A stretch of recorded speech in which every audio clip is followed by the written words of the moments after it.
Halo everyone, selamat pagi semuanya.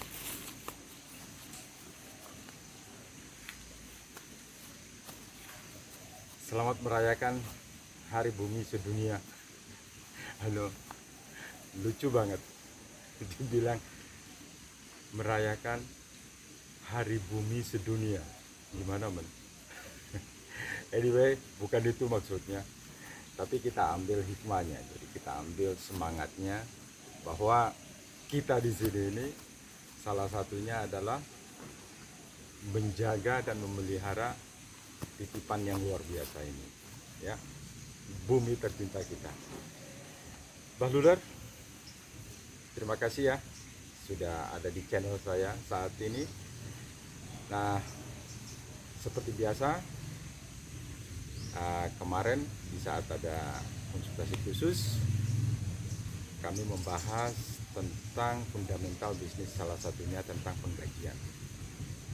Nah, departemen yang paling banyak memakan porsi penggajian itu adalah departemen sales. Nah, karena banyaknya porsi tersebut, maka banyak sekali pertanyaan. Pertanyaan yang menanyakan itu, wow, banyaknya kebingungan. Bagaimana sih menggaji karyawan sel yang baik? Untung bagi mereka dan untung juga bagi karyawan. Karena kalau kita melihat dari 7 departemen ya di bisnis tersebut, come here bos, come here. Di bisnis tersebut itu hanya satu yang mendatangkan duit, yaitu departemen sales. Jadi posisinya di financial literacy, itu adalah plus, ya. Jadi dengan begitu banyak sekali teori yang membicarakan tentang bagaimana sih menggaji mereka. Nah, karena sel posisinya itu sangat penting dan mereka selalu mendapatkan porsi gaji yang lebih besar dari karyawan-karyawan yang lainnya, terutama karyawan produksi yang kedua. Nah, yang ketiga itu marketing biasanya, baru kemudian finance. Jadi marketing dan finance biasanya itu unda-undi. Jadi tergantung dari skill mereka, dari kecakapan atau literasi mereka, sehingga mereka itu layak mendapatkan gaji yang lebih besar. Nah, kali ini saya akan membahas spesial itu dengan departemen sales. Nah, departemen sales tersebut adalah, pertanyaan mendasar itu adalah gaji yang layak untuk seorang sales. Itu yang pertama. Nah, pertanyaan yang kedua biasanya, berapakah pembagian komisi yang seharusnya diterima oleh seorang sales? Dan yang ketiga, bagaimana jika di 3 bulan pertama mereka bekerja tapi mereka tidak memberikan hasil apa-apa, sehingga terkesan membuang uang dengan sengaja, ya. Dan masih ada seabrek lagi pertanyaan yang lebih mendasar, tapi saya ambil 3 pokok pertanyaan ini yang sering kita tanyakan. Itu termasuk saya juga ya, jadi kalian nggak perlu berkecil hati, karena semuanya itu berawal dari sana sih. Karena mereka itu adalah salah satu ujung tombak mereka. Ujung tombak sebuah perusahaan adalah sales, ya. Tanpa sales, sebagus apa produk kita dan servis kita, percuma, ya, nothing. Anda hanya bersifat yayasan, bukan bisnis. Jadi dengan begitu sales ini sangat penting banget. Jadi kalau dalam porsi, mereka itu ada di porsi yang paling penting, ya. Bukannya departemen lainnya tidak penting, tidak. Saya tidak membicarakan masalah itu, karena satu departemen dengan departemen yang lainnya, mereka setim, ya, satu rumpun. Jadi tidak mungkin ada departemen sales. Maksud saya adalah tidak mungkin sebuah perusahaan atau sebuah bisnis dipanggil bisnis atau usaha kalau hanya ada satu departemen saja. Ya, begitu juga departemen-departemen yang lainnya. Makanya satu unity itu harus berjalan dengan synchronize. Nah, kawan-kawan Bahlulur, jadi menanggapi dari ketiga pertanyaan tersebut, ya. Jadi jawabannya itu adalah sesungguhnya tidak ada aturan standar dalam menentukan bayaran gaji untuk tiap-tiap karyawan. Maka dari itu di tiap-tiap perusahaan mereka mempunyai sistem mereka masing-masing. Mana yang mereka anggap benar itu yang mereka lakukan. Jadi tidak ada SOP atau kecakapan khusus dan sebagainya. Ada guidance, tapi itu tidak monoton harus dilakukan karena bisnis itu pembayaran gaji itu, pembayaran komisi itu tergantung dari apa yang kita jual. Produk dari bisnis tersebut bagus atau tidak. Satu contoh ini, misalkan ada satu orang di sini, satu orang per bulannya itu jualan 1 M, ya.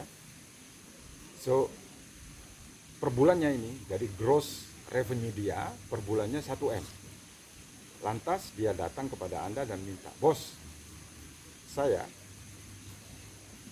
minta digaji sekian, tambahan naikin gaji sekian karena saya bawa penjualan saya 1 M ini, ya.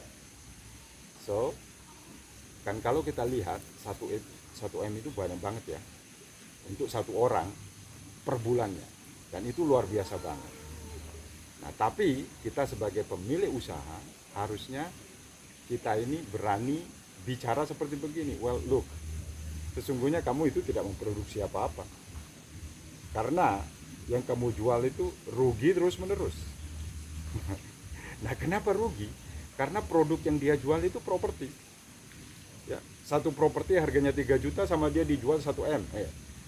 Satu properti yang harganya 3 M sama dia itu dijual rugi 1 M. So berarti si sales ini tidak memproduksi apa-apa kecuali kerugian, ya.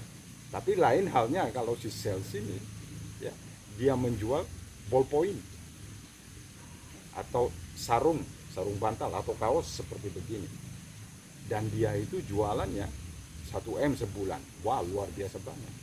Tapi jangan salah, itu gross, ya. Kalau base kalian memberikan gaji atau memberikan komisi base dari gross, ya kemungkinan seperti yang tadi saya bicarakan itu pasti akan terjadi. Ya, oleh karena itu kita harus mengerti bagaimana sih sesungguhnya agar supaya kita sebagai perusahaan fair menilai kinerja seorang salesperson. Ya, oleh karena itu dari semua cara seperti yang saya tadi bilang itu hanya ada satu kesamaan, profit. Nah, di sini saya mau underline karena kita bicara tentang profit, bahwa semua sale base-nya itu harus profit. Nah, kalau tidak ada profit seperti penjualan 1 M tadi, dia jual rumah yang harganya 3 M tapi dijual 1 M.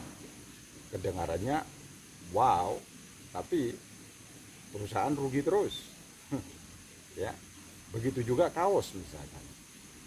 Kalau kaos dia jualan 1 M tiap bulan, tapi dari satu kaos ini margin profitmu, net margin profitmu cuma 1 atau 2%, dan meskipun dia jualan 1 M masih rugi kita bayar dia. Nah, oleh karena itu saya, ya, dalam menentukan penggajian terutama sales itu base-nya dari profit. Jadi saya mengikuti ada beberapa teknik-teknik di sini. Nah, satu contohnya ya teknik yang saya pakai dan saya terapkan pada perusahaan saya. Kawan-kawan, nah kenapa kita memakai profit? Karena di sini sudah jelas namanya profit, ya apalagi net profit. Tapi before tax ya yang kita ngomongkan di sini profit. Profit yang mana? Apakah profit keseluruhan perusahaan atau profit berdasarkan KPI performance tiap-tiap salesperson. Karena tiap-tiap salesperson dia mempunyai performance yang berbeda-beda. Nah, oleh karena itu saya base pada net profit, ya, based on invoices, ya. Jadi transaksinya itu clear dari invoices. Satu contoh. Nah, bagi kita yang ada di kuliah anti bahlul, saat ini Anda sudah tahu apa itu COGS, ya, dan apa itu COGM. Nah, karena kalian tahu COGM di sini, ya, COGS dan COGM bedanya antara keduanya, maka saya akan mulai sekarang saya akan bicara tentang COGM. Oke, so anggap saja satu contoh nih. Oke, saya buka satu contoh nih. Anggap saja saya si A, si Fulan, ya. Nah, si Fulan di sini tiap bulan dia itu jualan 100 juta. Dan si Fulan ini mempunyai gaji, ya, 15 juta sebulan. Nah, kira-kira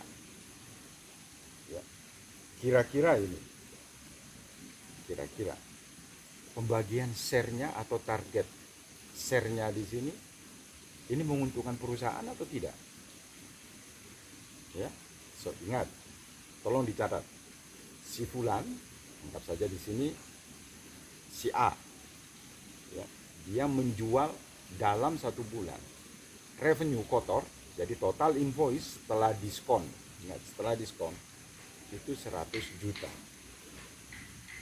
Oke, dan gaji dia itu 15 juta. Sudah clear? 100 juta gajinya si A, ini 15 juta sebulan. Ya, transaksi ini satu bulan.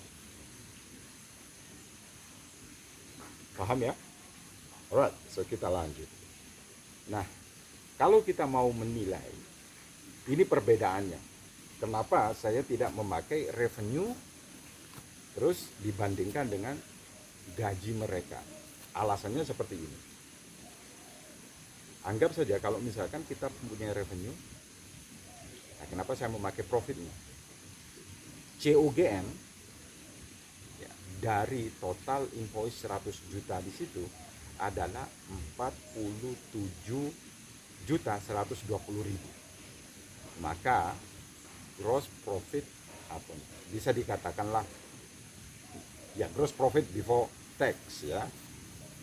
Di situ adalah 53.980 juta rupiah. Oke, saya mulai. 100 juta dikurangi COGM itu 47.120 juta. Nah, G profitnya itu adalah 53.980.000 rupiah. So, kalau kita mau melihat revenue rasionya itu adalah 6,6%. Jadi, kalau dia mempunyai gaji 15 juta, dia memproduksi bulan itu adalah 6 kali gaji dia.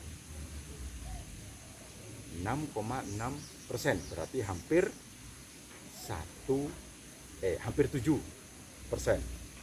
Ya. Nah, ini luar biasa. Translate-nya seperti apa? Translate-nya itu seperti ini. Jadi di saat si A, ya, si A digaji 15 juta, dia bisa memproduksi 6 kali lipatnya dari gaji dia. Itu base dari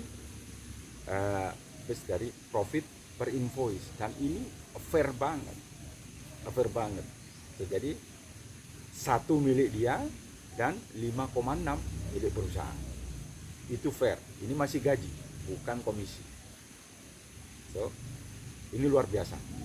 Ya, jadi rasionya di sini adalah 1:6. Nah, kalau misalkan kita base, ya, nah, sorry, yang kalau kita base dengan yang tadi itu adalah revenue ratio. Saya mohon maaf, coret lagi. Tadi itu 6,6 adalah revenue ratio. Nah, revenue ratio itu adalah 100 juta, ya, dibagi dengan gaji dia. Berarti 6,6%. Ya, 6,6%. Kelihatan besar, tapi tidak begitu profitable untuk perusahaan. Nah, kalau misalkan kita memakai G profit rasionya itu adalah 3,14%. Jadi kita ambil itu dari G rasionya 3,14%. Berarti 1:3. Sudah mulai bingung. So, G profit rasionya itu adalah G profit dibagi dengan wages dia. Jadi berarti 53.980.000 itu dibagi dengan 15 juta, nilainya adalah 3,14%. Ya. So, di sini yang akan menjadi menjadi dilema. Ya. Tadi kalau kita mengambil revenue rasionya itu dibagi dengan 15 juta gaji dia. Tapi COGM-nya 47.120.000. Maka revenue rasionya adalah 6,6%. Nah, tapi jeleknya kalau misalkan COGM-nya kita naikkan di sini menjadi 87.860.000, maka profitnya adalah 12.140.000. So, nah kalau kita mengambil dari rasio seperti begini, problemnya adalah di G profitnya dia itu sesungguhnya minus 19%.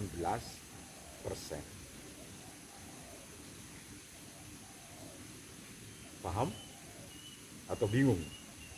Oke, saya akan mengikutkan. Ini dia. Nantinya jika ada di sini dan saya akan kirimkan untuk Anda. Nah, jadi pembagian, jadi untuk summary, bahwa kita mengambil dari angka G profit itu jauh lebih fair kepada perusahaan dan juga kepada si staff daripada kita mengambil revenue. Karena revenue belum tentu ini mempunyai net margin yang tinggi. Ada kalanya net marginnya zero. Oke, jadi kawan-kawan, itu pertanyaan 1 dan 2 sudah saya jawab. Nah, sekarang pertanyaan 3. Jadi kalau misalkan pertanyaan 3, yang ketiga adalah bagaimana jika di 3 bulan pertama mereka bekerja tapi mereka tidak memberikan hasil apa-apa. So, ini anggap saja kalian itu meng-hire new salesperson. Ya. Makanya di saat kalian mengedukasi mereka atau di saat kalian interview mereka, di situ sudah established ya. Kalian sudah tahu berapa dia minta gaji. Biasanya kalau sales yang bagus, ya salesperson yang bagus di situ mereka minta gaji, bukan kita yang menggaji. So, jawaban kita simple banget. Oke, kalau misalkan kita bertanya atau dia yang mengajukan, atau kita boleh bertanya seperti begini. Nah, sekarang menurut Anda berapa gaji yang layak untuk saya bayar untuk Anda? Akhirnya si sales di situ dia akan bilang, oh, gaji saya 15 juta. Ya. Nah, Ya, yang paling ketakutan mendasar itu di 3 bulan pertama. Kalau gaji seorang karyawan sales di sini gede, nah, karena gajinya gede, maka kita berharap begitu dia masuk bulan ini mereka sudah bisa jualan, dan itu benar-benar is just one of luck ya. Jadi dari 100 yang kalian pasang, paling satu aja yang bisa melakukan hal itu. So, jadi don't dream it, just be prepared bahwa itu tidak akan terjadi. Kalau terjadi berarti itu luck saja, tapi pada kenyataannya kita ambil yang jarang terjadi ya. So dengan begitu kita sebagai business owner, kita harus bisa melihat kenyataan 3 bulan pertama mereka pasti tidak akan mempunyai efek apa-apa kepada pemasukan atau revenue dari perusahaan itu. Makanya di saat kita menerima karyawan baru itu ada masa probasi ya, 3 bulan masa probasi. Nah, agar supaya fair bagi mereka juga dan fair bagi saya, bagi pemilik perusahaan, itu adalah saya biasanya melakukan konsep seperti begini. Nah, konsep pertama itu kembali lagi base dari performance mereka. So, saya bilang kepada mereka, saya menggunakan persentase di 3 bulan pertama tersebut. Misalkan satu contoh.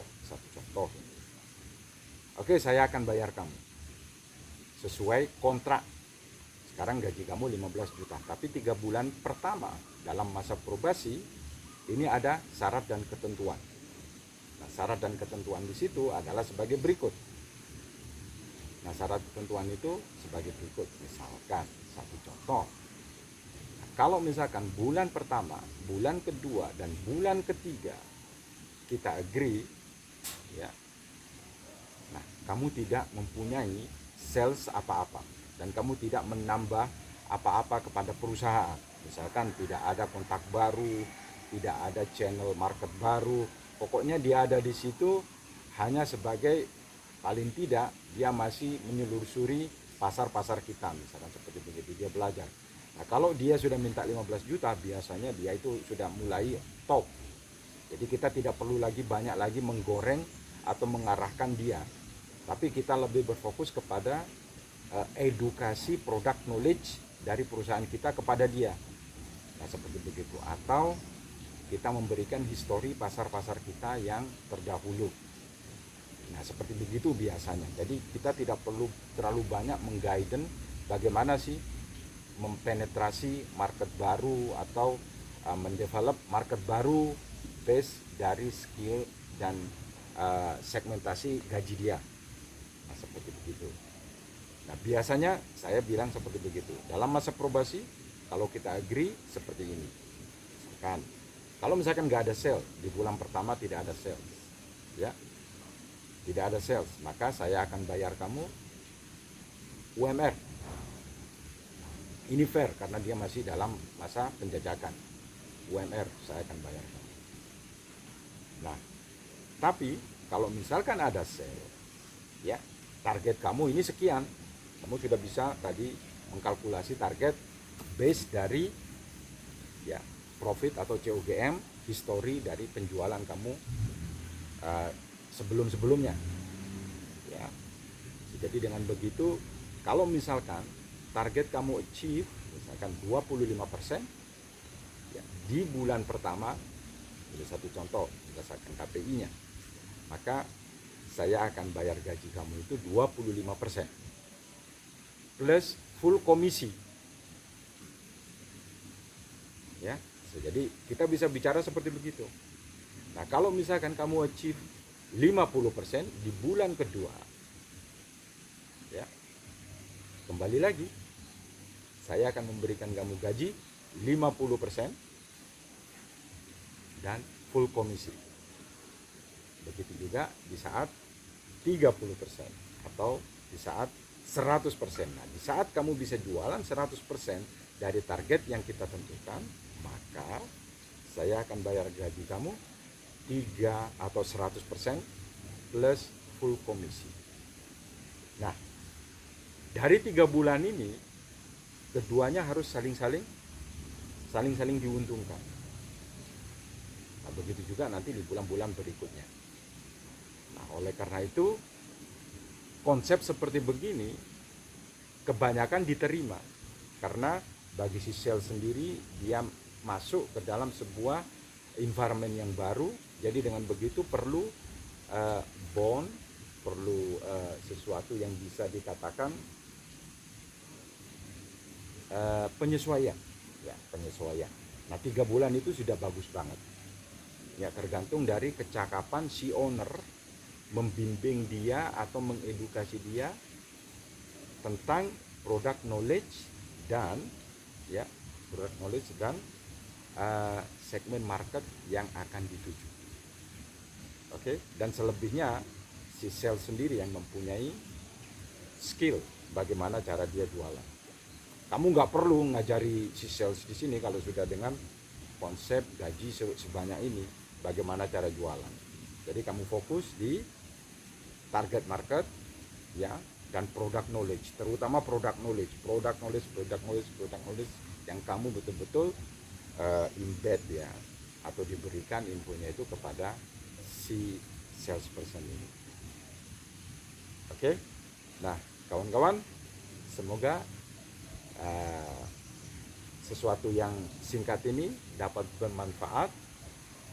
Ya, kembali lagi, tidak ada yang benar satu konsep atau tidak ada yang salah satu konsep. Ya, selama konsep yang kamu jalankan itu ujung-ujungnya profit, maka dari itu perusahaan kalian bisa jalan. Jadi jangan takut untuk meng-hire ya salesperson atau orang ya yang lebih capable dan layak digaji besar. Ya, kalau misalkan skill mereka dan produktivitas mereka terutama itu sesuai dengan apa yang mereka hasilkan untuk kemakmuran perusahaan tersebut. Oke kawan-kawan, selamat pagi dan sampai jumpa lagi di channel saya yang berikutnya dengan yang apa yang akan kita bahas dengan topik yang lainnya. See you, salam merdeka dan happy Earth Day.